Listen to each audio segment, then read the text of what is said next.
Mag-kiss ka sa future mother-in-law mo.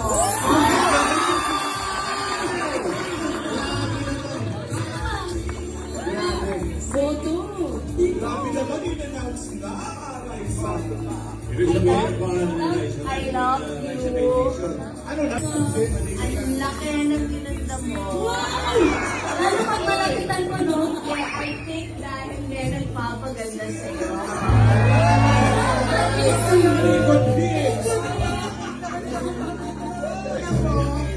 Ako ang wardrobe niya. So nung nakita ko, ay, may letter R. Pinili ko pa ba?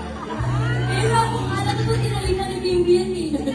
Ano hindi Papa Jack, Mama? Wait, guest host next time. Ano, Lover Cats? Guess who's na si Mama next time?